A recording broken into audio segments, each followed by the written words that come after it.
Hubo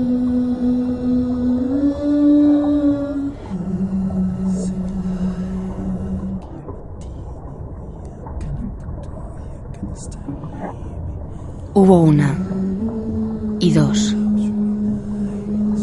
y tres,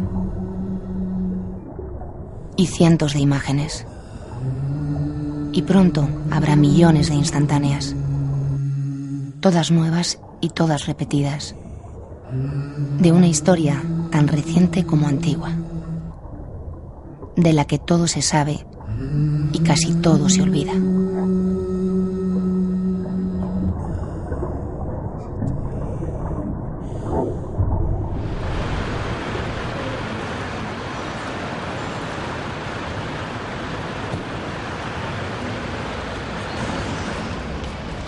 Cuando yo vi esa imagen, ya había oído hablar de ello. Cuando vi esas imágenes, digo, yo quiero hacer esa foto. Cuando yo hice aquella foto, yo me di cuenta de que aquello era el comienzo. Por desgracia, el tiempo me ha dado la razón, ¿no?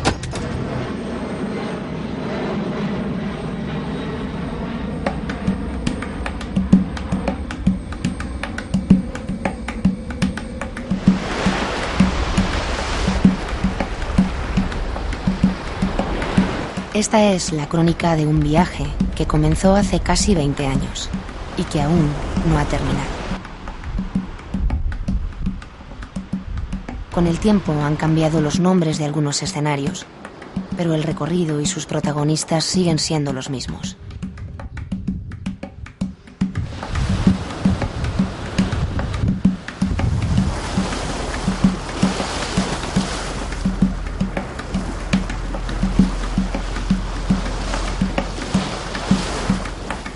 A pesar del hartazgo, del dolor inmunizado y del preferir no ver, la realidad es tozuda. Sierra 5 de COS. Bien, Sierra 5, tenemos un posible objetivo. Bien, le doy coordenadas. 35, 58 norte y 5, 35 oeste. 12 nudos. Distancia 3,4 a tierra. Un objetivo en unas coordenadas, a medio camino entre la esperanza de una oportunidad y la muerte.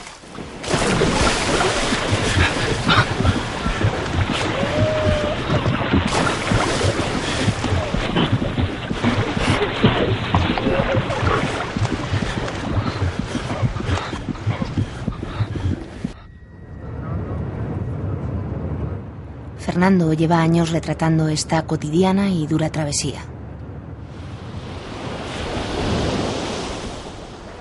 Recuerdo que embarqué con la gente de la Cruz Roja una mañana para dar una vuelta por el estrecho, a ver si encontrábamos alguna patera que estuviese en ese momento cruzando, y después de mes y medio en alta mar vimos una patera a lo lejos que se dirigía hacia las costas españolas.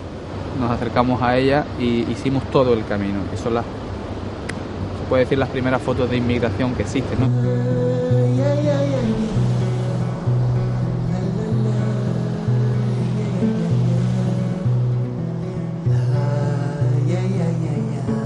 La acompañamos hasta que desembarcaron ahí cerca de la cala de la Jabonera.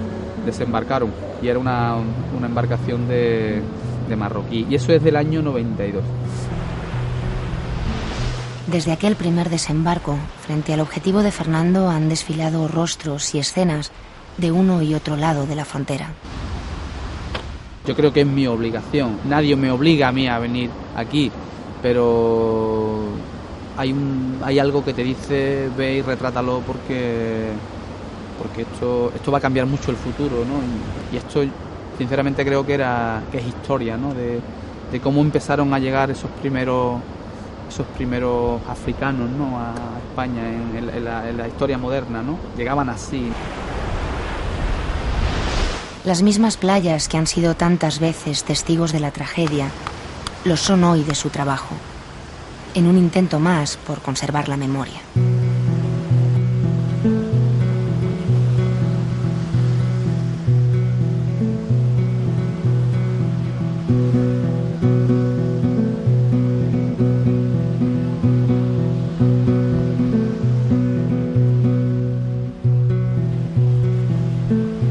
Yo cada vez que vengo a esta playa me acuerdo. Es un sitio idílico, muy bonito, es una playa, pero lo primero que te acuerdas es de eso. No piensas en la arena tan bonita que hay, la vista tan bonita que hay, te acuerdas de esa embarcación llegando.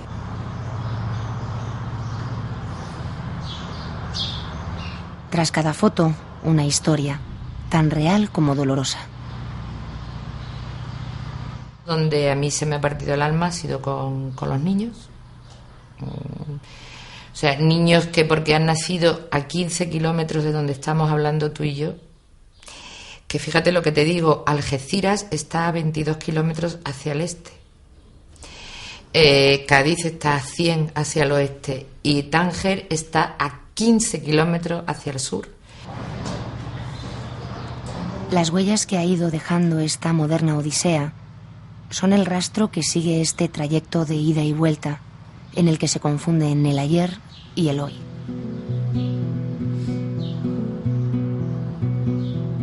No sé, ya llega un momento en que llega uno a hacerse a todo, pero sí, aquel día con aquella mujer embarazada me costó mucho. Sí, esa la tengo grabada desde aquel día, no me se ha olvidado jamás.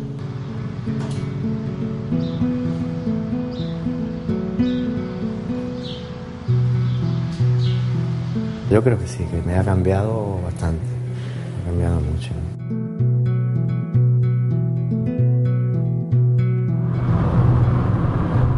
Un día de viento de poniente, un buen día, ves la costa marroquí, pero es que casi la puede palpar con las manos. La cercanía es insultante, pero es como dices, es que voy nadando si hace falta.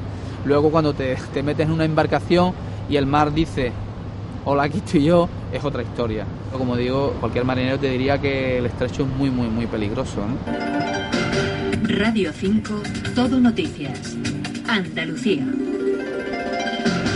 Son las 7:05, buenas tardes. Los hospitales y centros de salud de Cádiz capital están en alerta ante la llegada alrededor de las 8 de la tarde al puerto de la capital gaditana de una embarcación con un centenar de inmigrantes a bordo.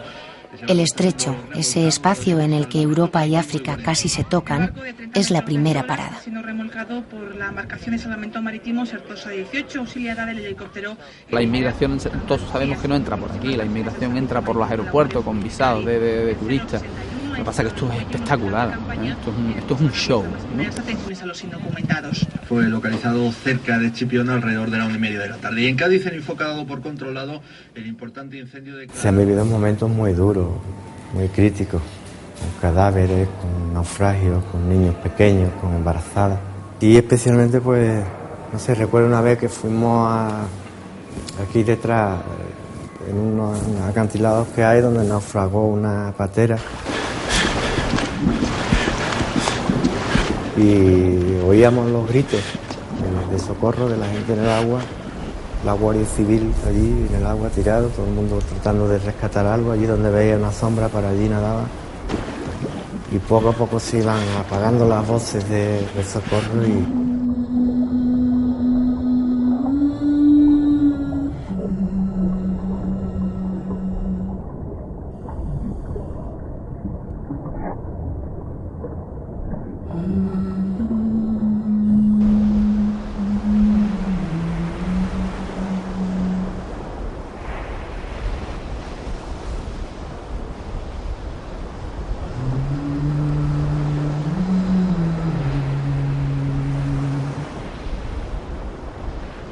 Por la mañana, pues levantar 13 cadáveres fue realmente duro, ¿no? Para mí, para la Guardia Civil, para todos los voluntarios. En general, yo creo que para todos, incluso para los compañeros vuestros de prensa que ya andaban por allí, había algunos que también lo pasó muy mal.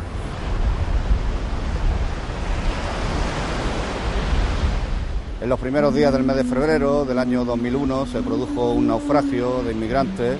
Estaban esparcidos por todo esto, más o menos en unos 100 metros. Creo recordar que eran 10 hombres y una mujer. Fue un episodio bastante triste y bastante lamentable, pero uno de los muchos que se han producido en los últimos años. Creo que para mí de todos estos años Si yo tuviese que destacar algo, destacaría un sonido, ¿no? La noche en el que una patera se hundió a escasos metros de la orilla. Llegamos de noche cerrada, nos encontramos un espectáculo dantesco. Yo estaba metido en el agua retratando a uno de los cadáveres y otro cadáver que había junto a mí. Este estaba en la orilla, pero se estaba golpeando contra las piedras. Además era un chaval de unos 19, 20 años, era un chiquillo marroquí, aquel naufragio fue de marroquíes. Yo estaba haciendo fotos, pero estaba oyendo constantemente los golpes que se daba el cadáver contra las piedras. Llega un momento que ya no puedes más, y si tú este hombre ya no se golpea más, ¿no? Y coges a este hombre de los hombros, tiras de él, y cuando estoy tirando del cadáver escucho el sonido de un móvil, ¿no? Alguien estaba llamando a... Ay.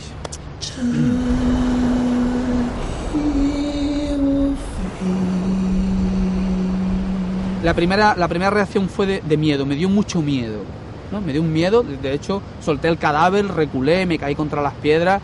Fue una sensación muy rara, muy extraña, sentí miedo. Y aquello a mí se me ha quedado, ¿no? Porque sobre todo luego le he dado muchas vueltas a la cabeza de quién llamaría a aquel hombre, ¿no? Yo digo que fue su madre, ¿no? Yo digo que a ese hombre lo llamaba la madre.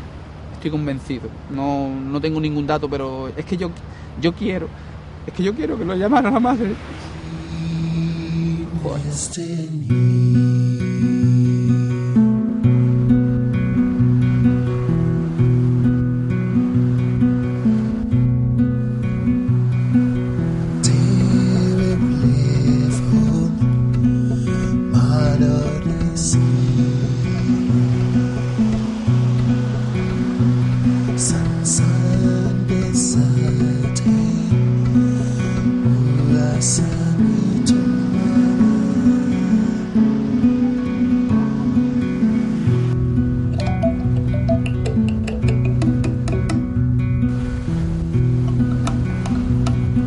Sí, es verdad, es el tema de... Tú trabajas hacías reportajes más intemporales, nosotros trabajamos más en prensa diaria, y lo que es verdad es el peso de la rutina.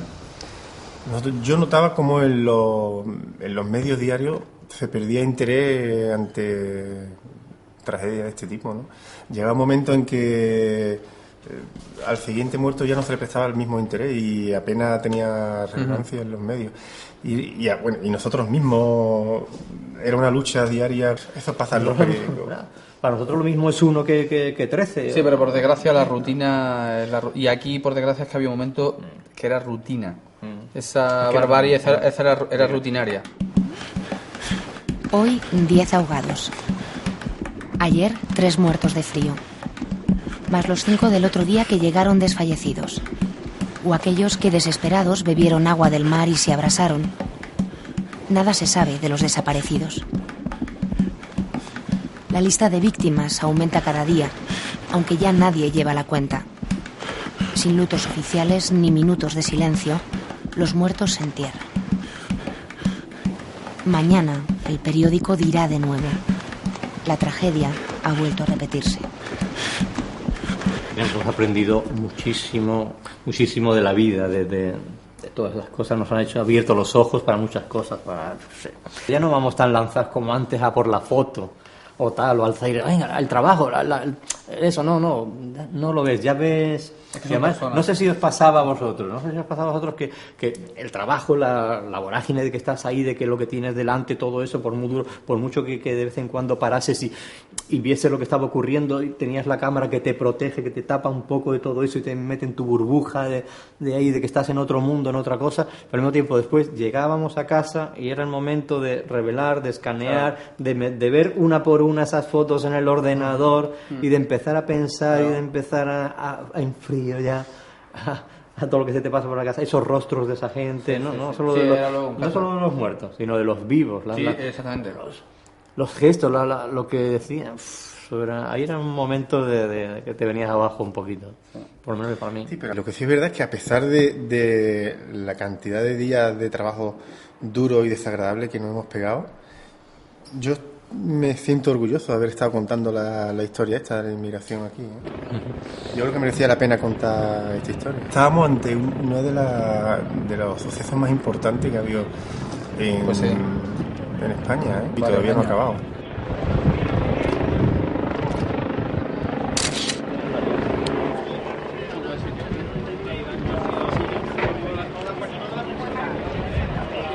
Aquí nadie se viene por gusto, aquí la gente viene porque está desesperada, que es un poco lo que hacíamos nosotros hace 4 días, lo que pasa es que ya se nos ha olvidado.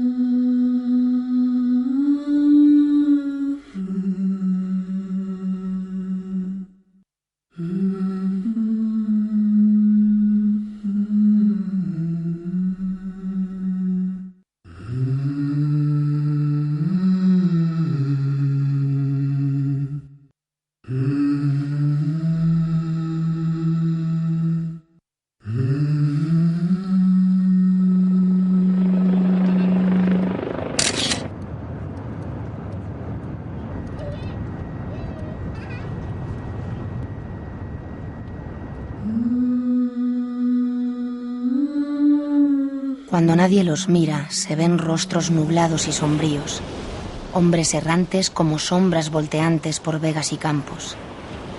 Van a dejar la patria, forzoso y supremo sacrificio. La miseria está negra en torno de ello. Ahí delante está el abismo. Este se va y aquel se va, y todos se van. Cuando Rosalía de Castro escribió este poema, eran los españoles los que emigraban huyendo de la miseria, y su tierra se quedaba sin hombres que pudieran trabajarla.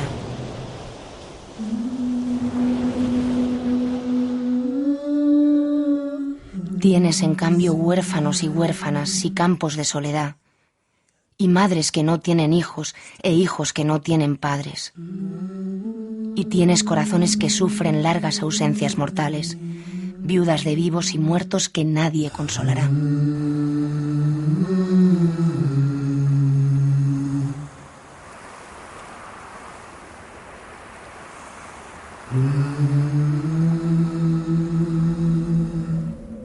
Han cambiado los lugares, pero la historia sigue siendo la misma. Ahora son españoles los cementerios.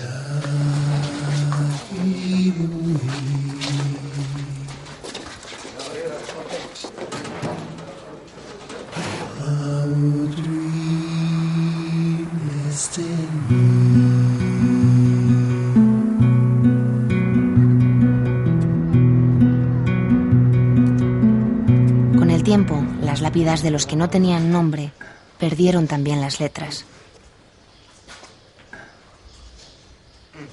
Justamente hoy, un operario ha venido a ponérselas. Todos se llaman igual.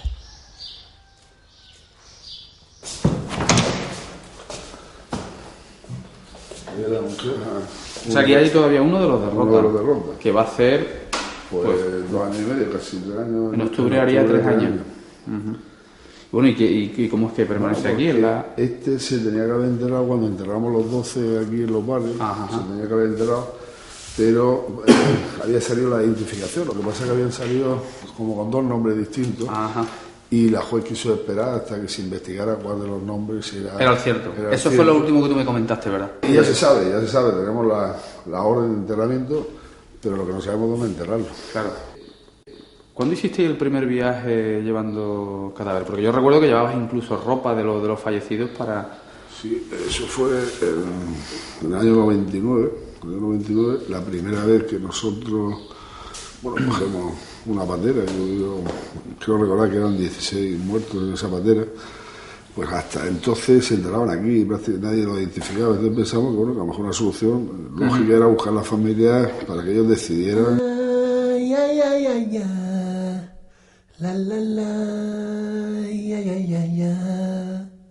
Lo único que contábamos era con los efectos personales de los cadáveres. La mayoría venía, yo creo que todos venían, se identifican. Conseguimos eso y nos fuimos a Marruecos. hacíamos una especie de mercadillo, tenderete, ¿no? Donde íbamos a los pueblos, pedíamos a las autoridades permiso, ellos colaboraban con nosotros, comunicaban a la población que ese día, a tal hora, pues iba a exponer una serie de ropas de personas que habían venido a España en bandera y que habían muerto, y las familias pues iban por ahí mirando, intentando identificar algunos de los objetos personales. Bueno, la relación cuando nos identificábamos, pues, imagínate, tremenda, de gritos, de caerse, de llorar, es tremendo.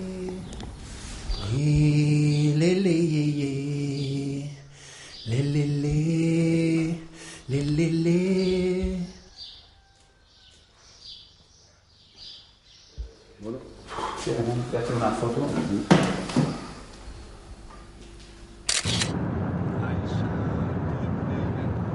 Prácticamente desde el principio, no solamente yo, un grupo de gente de aquí de Tarifa, nos saltamos las reglas, nos las saltamos y además no nos importa, y hemos escondido emigrantes desde hace 18 años, los hemos cuidado y hemos intentado como sea que salgan de aquí, porque esta es la frontera. Los que estamos aquí estamos viéndoles, estamos sufriendo también en nuestras carnes lo que les está pasando a ellos, y estamos viendo cómo Europa va tranquilamente a África, y África no puede venir tranquilamente a Europa, aunque quiera.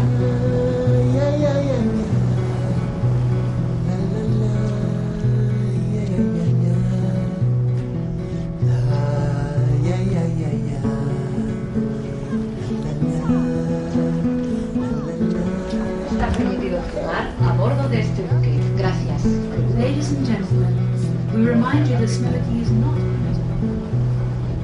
No tiene solución, está todo perfectamente montado, ellos son los pobres, y yo considero que aquí en el estrecho donde estamos hay una guerra entre el norte y el sur, y además una guerra que da beneficio. Por ejemplo, pasar en patera son 200.000 pesetas y pasar en ferry son 40 euros. Y así, por el mismo recorrido, paga más quien menos tiene. Hoy día si vamos por Tánger y vamos por la Medina de Tánger no te vas a encontrar marroquíes solamente, no te vas a encontrar ningún subsahariano como antes.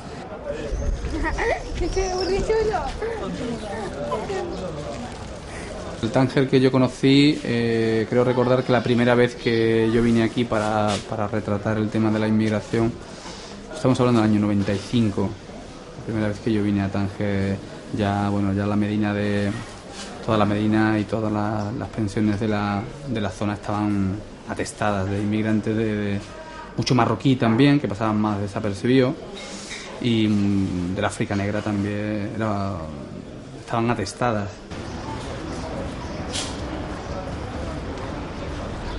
Si no sabías ponerte en contacto con los mafiosos de turno, que eso lo sabía todo el mundo, ellos venían y te castaban aquí, un negocio bastante bien montado y muy bien organizado, aunque parezca que al llegar hay una anarquía, esto estaba todo perfectamente organizado, y a mí me consta porque lo he vivido, de que estando con un grupo de marroquíes, además de llegar uno y ofrecerle sus servicios, ¿no?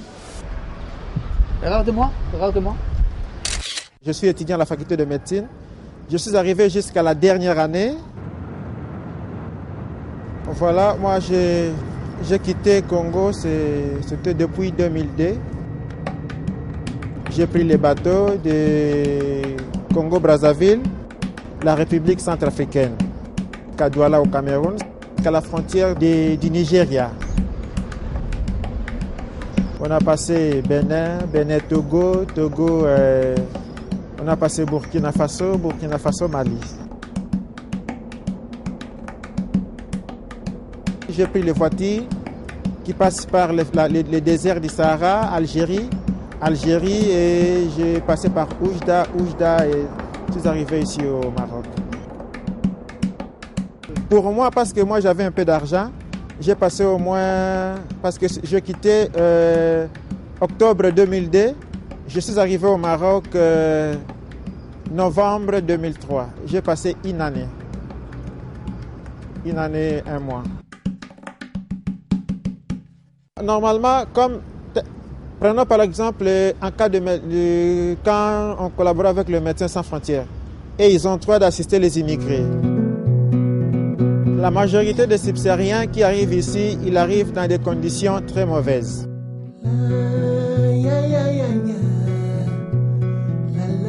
Vraiment, la situation est très, très, très, très difficile pour les subsahariens ici au Maroc.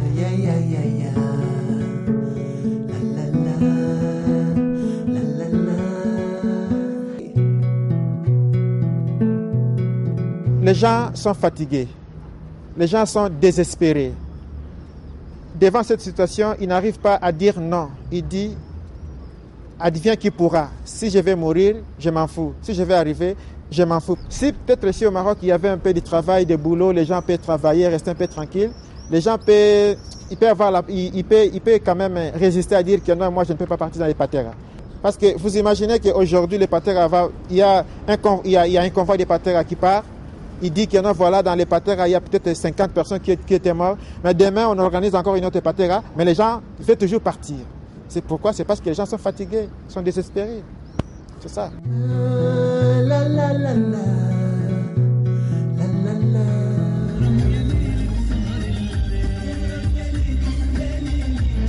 El estrecho siempre lo cruza la misma persona. Siempre. El pobre. ¿Sabes? El otro cruza por, no sé, el otro viene a lo mejor a Marbella, pero el que cruza el estrecho siempre es el mismo, ¿sabes? Siempre. Y la seguirá cruzando dentro de 100 años. Si esto no se arregla, que no se va a arreglar. Porque nosotros no queremos. Aquí vivimos muy bien, ¿no?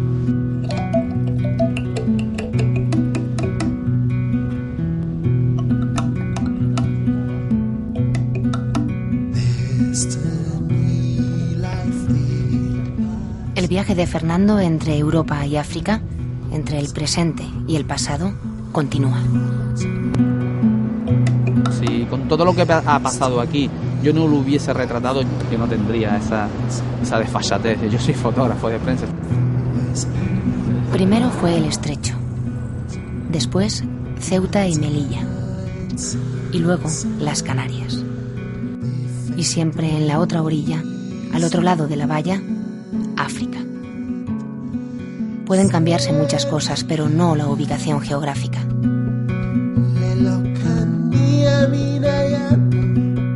Ahí está España, irremediablemente situada entre una de las partes más ricas del planeta y la más pobre. Tan cerca y al mismo tiempo tan lejos. Cada año, la Unión Europea invierte millones de euros para blindar sus fronteras. Radares, patrulleras, sistemas de vigilancia, vallas cada vez más altas. Sin embargo, ningún obstáculo parece suficiente.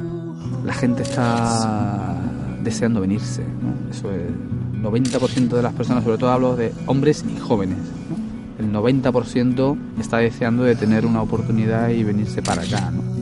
Ya hemos visto, por desgracia, ese espectáculo que se dio de esa gente desesperada saltando la valla. Y aunque luego se ha intentado de hacerla más grande y más segura, pero eso es igual. Estamos haciendo pactos con determinados países para que ellos sean los que controlen la emigración y luego dándole euros a mansalvas. Entonces se ha visto evidente, bueno, como ha pasado, los asesinatos que hubo en la valla de Ceuta y el control tan terrible de la policía marroquí.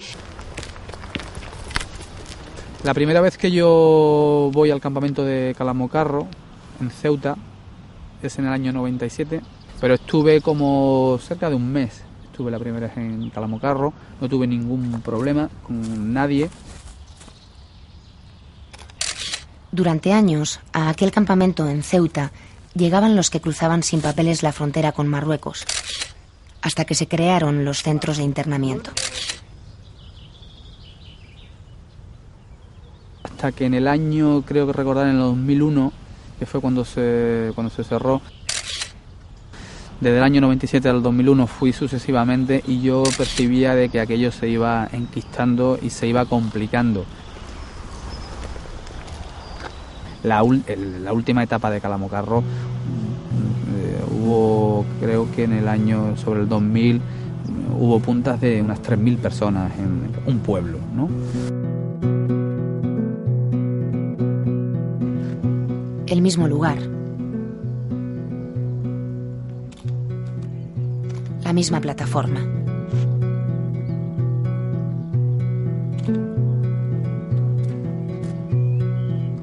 el mismo árbol. Je m'appelle Khadija, c'est mon mari, et lui c'est mon frère. On est des Algériens.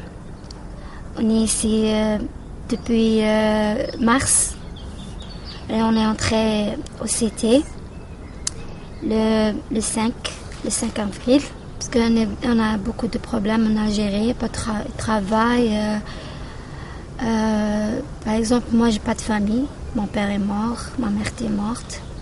J'ai 2 frères en Espagne et ma mère elle m'a laissé mon frère.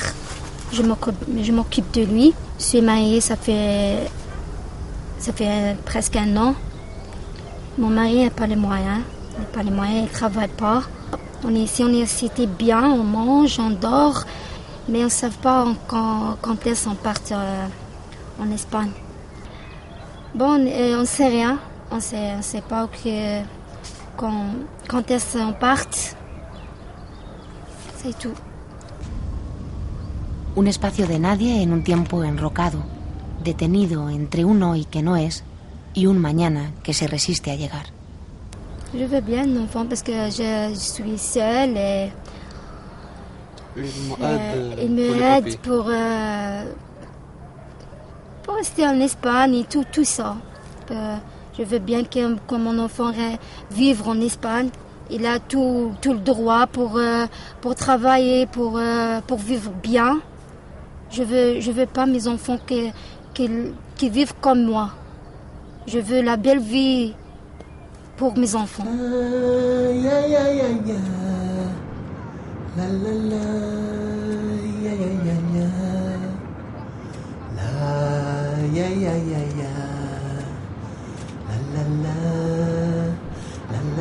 As I was coming on the way, the sea is not good. So suddenly, my baby dead when I'm going to cross the sea. 1 year ago. So I came here. The governor said they will ajudar me for paper. I can't explain it because if I'm remembering it, I will be thinking about many things. So I don't want to remember anything like that. I can't remember all those ones because it's too...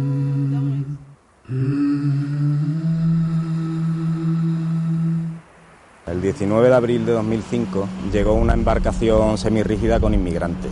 En esa embarcación venían varias mujeres embarazadas, venían mujeres con bebés. Más tarde se pudo comprobar que uno de los bebés venía muerto. Se estuvo haciendo una reanimación cardíaca y no hubo manera. Al momento llegó el médico de Cruz Roja, se estuvo allí, el bebé venía muerto ya.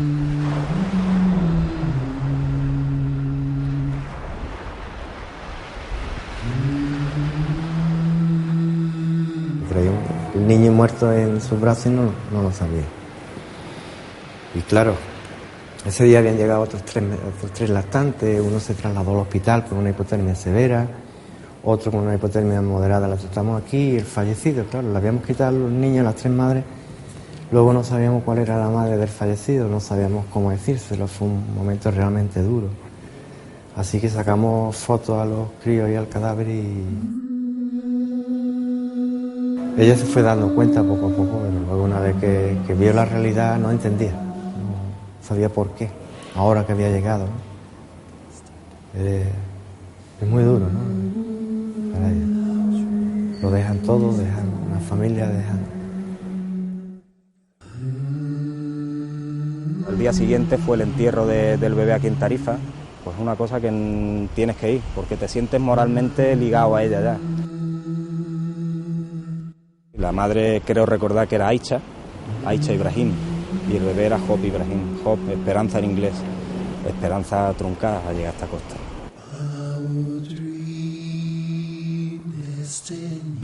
Nosotros necesitamos los emigrantes, lógicamente, por el tema, está muy oído ya, por el tema de las pensiones, la mano de obra barata, la seguridad social. Lo necesitamos, pero queremos controlar esa emigración. Es decir, la mercancía de mano de obra, porque yo lo llamo así, la mercancía de mano de obra es según la que nosotros buscamos, lo que nosotros necesitamos. Entonces, claro, que no se nos desborde el tema. Ten en cuenta que África es la despensa de Europa. tanto en percas como en diamantes, como en petróleo, como en fosfato y en mano de obra. O sea, lo ha sido siempre. Los miles de esclavos que pasaron a América eran mano de obra africana y ahora pues pasa exactamente igual. Yo no creo que haya cambiado para nada desde hace 500 años, no ha cambiado nada en absoluto. Es la mano de obra africana, son los más fuertes, ¿no? 300. No hay muros, no hay sistemas de vigilancia, no hay nada que pueda contra un hombre desesperado, no hay nada. Y si lo están intentando por Canarias, e incluso están saliendo de Senegal.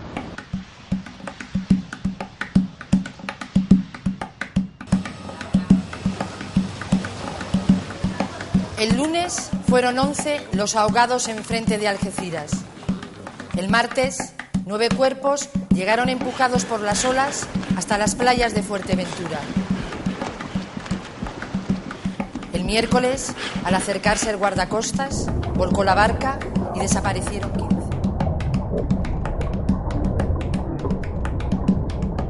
En la esquina esa que te con el radar. Siéntate aquí, siéntate en el borde. A ver. Vale.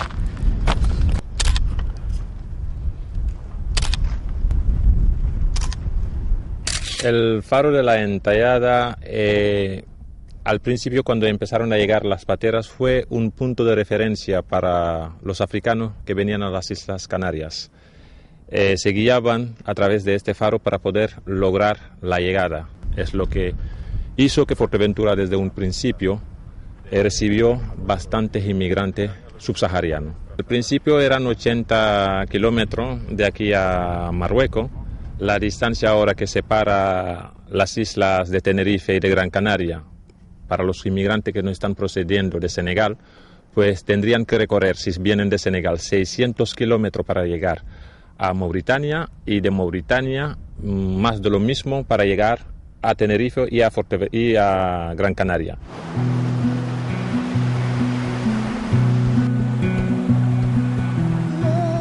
El control del estrecho y la labor de la policía marroquí han convertido 15 kilómetros en cientos de millas a través del océano y las pateras en cayucos y una travesía de horas en una odisea de varios días de duración.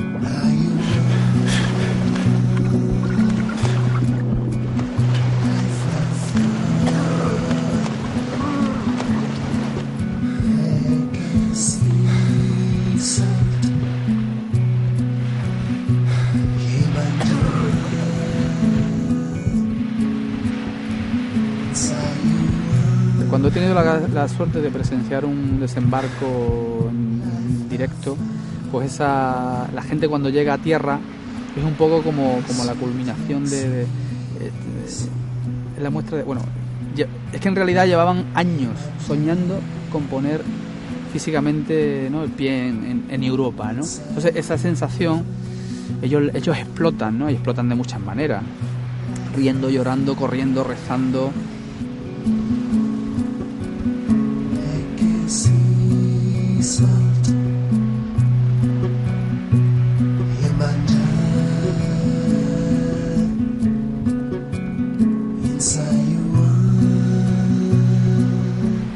Pero es que ese momento es muy esperanzador, ¿no? Y claro, ese momento ellos yo creo que lo viven intensamente y lo transmiten. Además, a mí es que me sale, yo repito, welcome to Spain, es que me sale, porque me da una alegría, no sé si esto también es decirlo, pero a mí me da una alegría de verlos de llegar, porque además yo he tenido la gran suerte de vivir en este lado, ¿no?, del mundo, y ellos han tenido la desgracia de nacer en el otro, ¿no?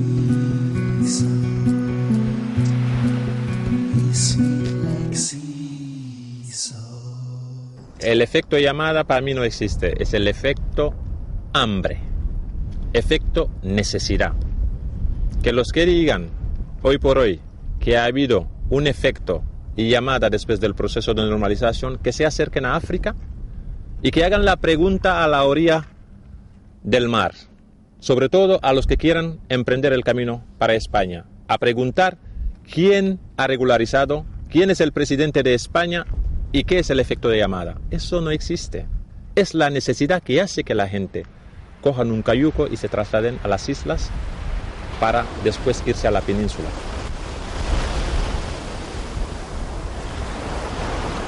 La realidad en la que estamos viviendo en estos momentos, no solamente en Fuerteventura y en el archipiélago, sino en el resto del Estado español, forzosamente va a generar conflicto. O sea, la diversidad es generadora de conflicto. Entonces el conflicto se trata de darle otra visión, de que el conflicto no sea algo que lleve a un enfrentamiento. Es fundamental que la sociedad española en estos momentos inicie este proceso, porque si no, no sabemos qué es lo que va a pasar. Porque igual dentro de 10 años, yo no quiero ser alarmista y además no me gusta serlo, ¿no? Puede que nos encontremos con sucesos que nos tienen que llamar la atención, como lo que ha pasado en Francia, ¿no? Oye María, lo que no se ven son muchos inmigrantes por aquí por la isla, ¿verdad? Pues no, la verdad es que no los ves ni los vemos nadie porque no están circulando libremente por la isla. Cuando llegan las pateras, automáticamente son capturados por la Guardia Civil, es la que los recoge en el mar y se los entrega a la Policía Nacional. Y la Policía Nacional inmediatamente los lleva al centro de internamiento. Estamos llegando a Gran Tarajal. Gran Tarajal es un pueblo que depende del municipio de Tuineje, y Gran Tarajal es donde ha llegado el mayor número de pateras a la isla de Fuerteventura y donde se han producido muchísimos naufragios.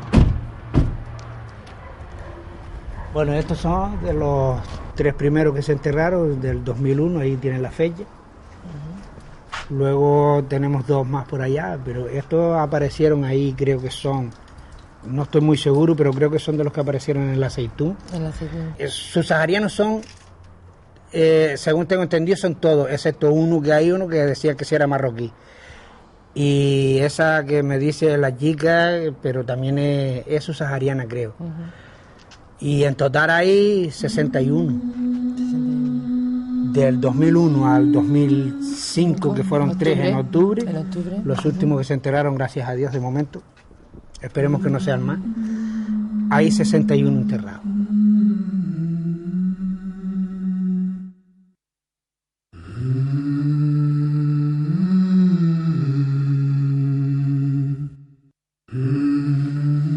Independientemente de este cementerio, ¿hay algunos otros inmigrantes enterrados en otro sitio? Sí, ¿En otro sí, cementerio? Sí. Que yo sepa, hay aquí en Gran Tarajal, hay en Antigua, en Puerto del Rosario, en La Oliva, en Pájara y en Morrojal. Aquí, ¿no? Ahí va.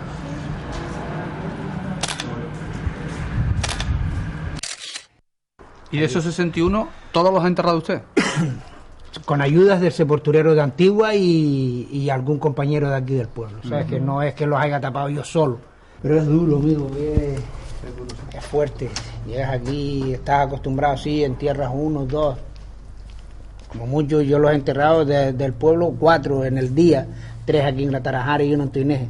Pero enterrar 3 inmigrantes, 14, 15, 7, 10, es mucho. Yo lo pienso a veces.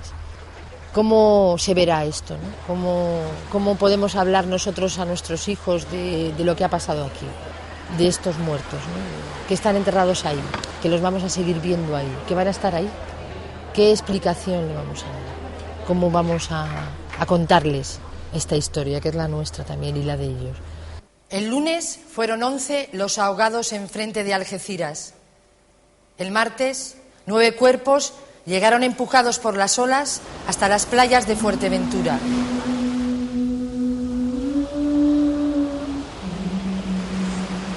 La inmigración aquí a pie de playa se vive distinto que en la lejanía.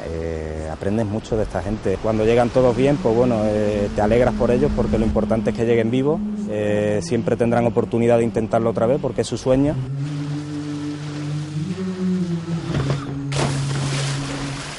El miércoles, al acercarse el guardacostas, volcó la barca y desaparecieron 15. La suerte que hemos tenido de nacer 11 millas al norte de África, ¿no? Estaríamos hablando de otra cosa. Igual estaríamos hablando de que papá se fue, de que nos dejó solos y que estamos pasando hambre, o que hay guerrilla y no tenemos quien nos defienda, ¿no? O algo así. El jueves, entre los muertos y los detenidos, aquí y allá, superaban 70.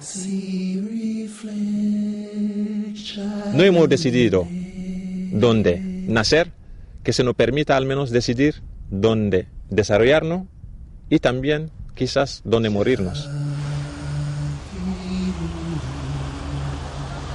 El viernes atraparon a 3 escondidos desde el domingo en una cueva.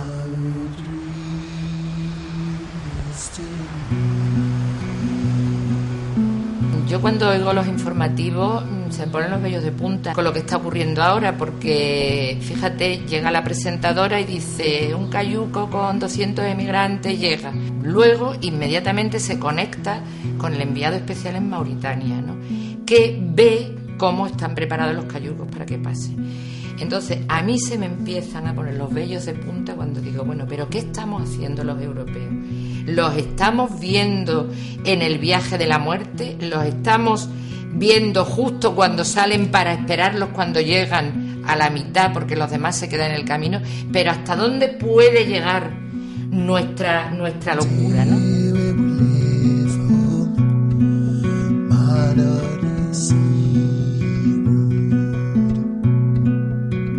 El sábado, a grandes pasos por mis 4 paredes, me pregunto si me enseñaron de verdad a sumar en la escuela.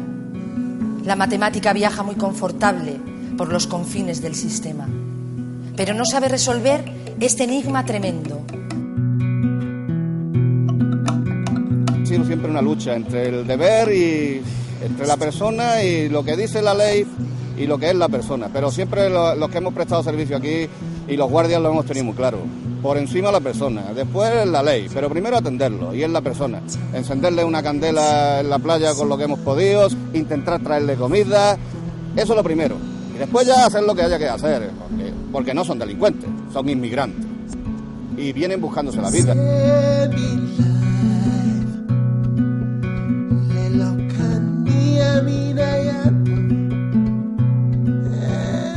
¿Por qué el domingo escucho gritos en la noche y no logro dormir?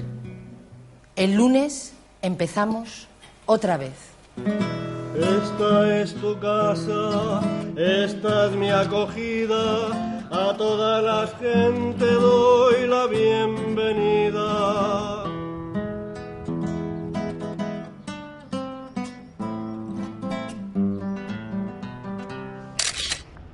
Yo tengo la obligación de retratar lo que aquí está pasando, y me ha cambiado porque, ya te digo, en el momento que ves determinadas situaciones, tú dices, independientemente de de que sea mi trabajo, yo tengo que hacer algo por esto, ¿no? Yo tengo que poner mi granito de arena para que esto, si no cambia, que no va a cambiar, pero por lo menos que la gente lo vea, que la gente se entere,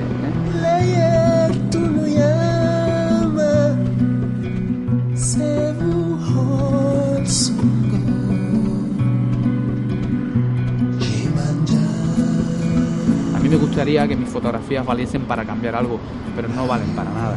Pero yo tengo la conciencia tranquila en el sentido de que yo he dormido cientos de noches en mi coche y lo he intentado, ¿entiendes? Lo he intentado. Para mí eso es una satisfacción, ¿viste?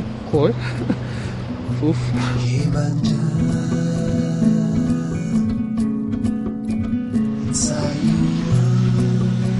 Yo de verdad que lo he intentado, ¿no? Y lo he hecho lo mejor que sé.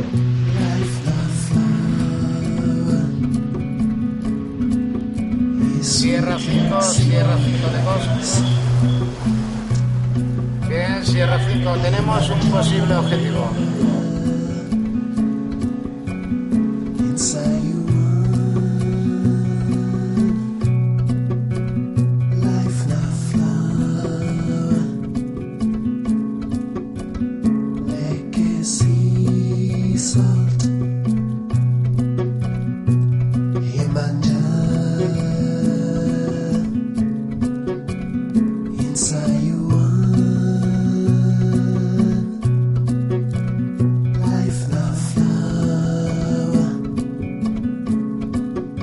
Sweet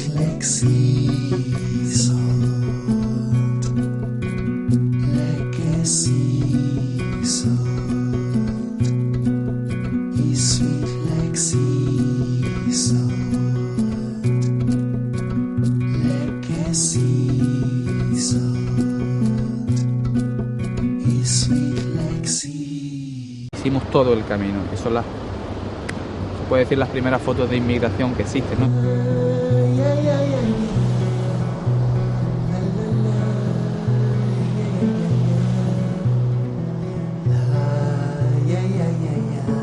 Acompañamos hasta que desembarcaron ahí cerca de la cala de la Jabonera. Desembarcaron y era una embarcación de marroquí, y eso es del año 92. Desde aquel primer desembarco, frente al objetivo de Fernando han desfilado rostros y escenas de uno y otro lado de la frontera. Yo creo que es mi obligación. Nadie me obliga a mí a venir aquí, pero hay algo que te dice: ve y retrátalo porque esto va a cambiar mucho el futuro, ¿no? Y esto, sinceramente, creo que es historia, ¿no? De cómo empezaron a llegar esos primeros africanos, ¿no? A España en la historia moderna, ¿no? Llegaban así. Las mismas playas que han sido tantas veces testigos de la tragedia lo son hoy de su trabajo, en un intento más por conservar la memoria.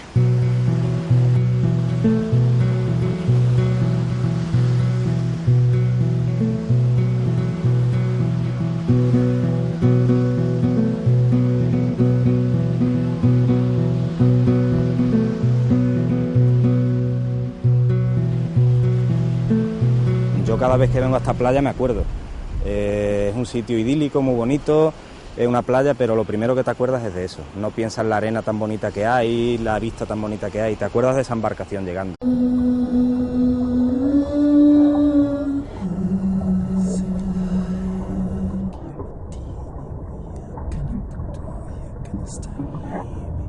Hubo una, y dos,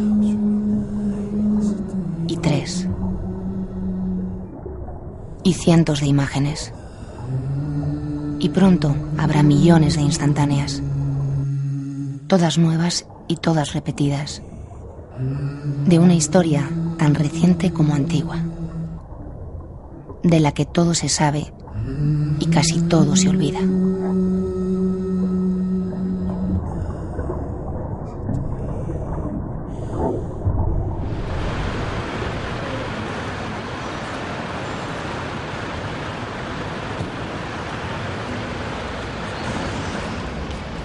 Cuando yo vi esa imagen, ya había oído hablar de ello. Cuando vi esas imágenes, digo, yo quiero hacer esa foto.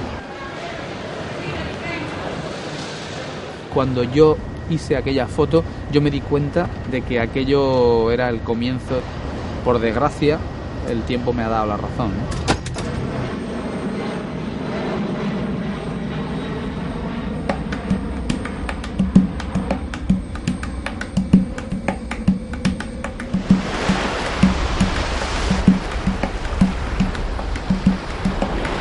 Esta es la crónica de un viaje que comenzó hace casi 20 años y que aún no ha terminado. Con el tiempo han cambiado los nombres de algunos escenarios, pero el recorrido y sus protagonistas siguen siendo los mismos. Radio 5, Todo Noticias, Andalucía. Son las 7:05. Buenas tardes. Los hospitales y centros de salud de Cádiz capital están en alerta ante la llegada alrededor de las 8 de la tarde al puerto de la capital gaditana de una embarcación con un centenar de inmigrantes a bordo. El estrecho, ese espacio en el que Europa y África casi se tocan, es la primera parada. Siendo remolcado por la embarcación de salvamento marítimo Certosa 18, auxiliada del helicóptero. La inmigración, todos sabemos que no entra por aquí. La inmigración entra por los aeropuertos con visados de turistas. Lo que pasa es que esto es espectacular, ¿eh? Esto es un show, ¿no? Atenciones a los indocumentados. Fue localizado cerca de Chipiona alrededor de la 1:30 de la tarde. Y en Cádiz, en Info, ha dado por controlado el importante incendio de... Se han vivido momentos muy duros, muy críticos, con cadáveres, con naufragios, con niños pequeños, con embarazadas. Y especialmente, pues, no sé, recuerdo una vez que fuimos aquí detrás, en unos acantilados que hay, donde naufragó una patera. Y oíamos los gritos de la de socorro de la gente en el agua, la Guardia Civil allí en el agua tirado, todo el mundo tratando de rescatar algo, allí donde veía una sombra para allí nadaba. Y poco a poco se iban apagando las voces de socorro y...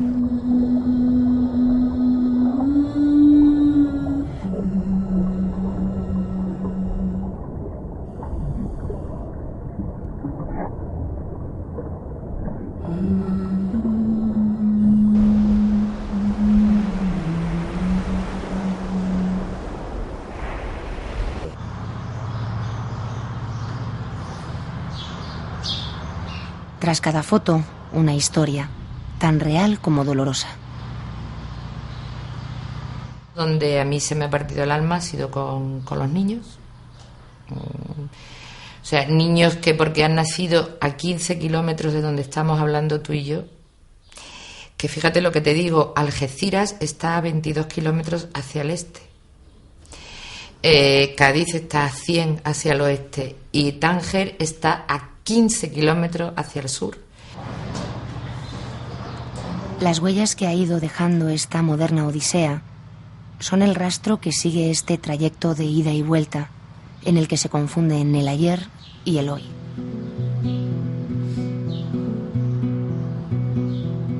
No sé, ya llega un momento en que llega uno a hacerse a todo, pero sí, aquel día con aquella mujer embarazada me costó mucho. Sí, esa la tengo grabada desde aquel día, no me se ha olvidado jamás.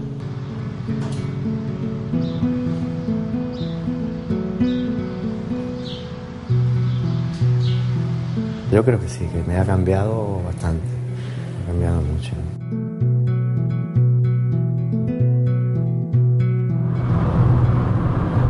Un día de viento de poniente, un buen día, ves la costa marroquí, pero es que casi la puede palpar con las manos. La cercanía es insultante, pero es como dices, es que voy nadando si hace falta. Luego cuando te metes en una embarcación y el mar dice, hola, aquí estoy yo, es otra historia. Como digo, cualquier marinero te diría que el estrecho es muy, muy, muy peligroso, ¿no? Mismos.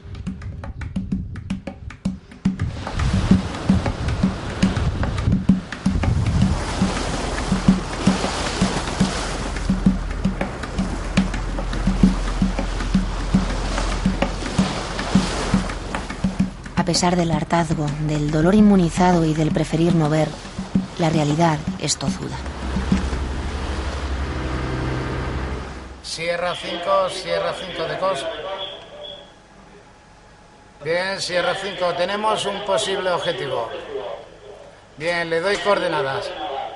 35, 58 norte y 5, 35 oeste. 12 nudos. Distancia 3,4 a tierra. Un objetivo en unas coordenadas, a medio camino entre la esperanza de una oportunidad y la muerte.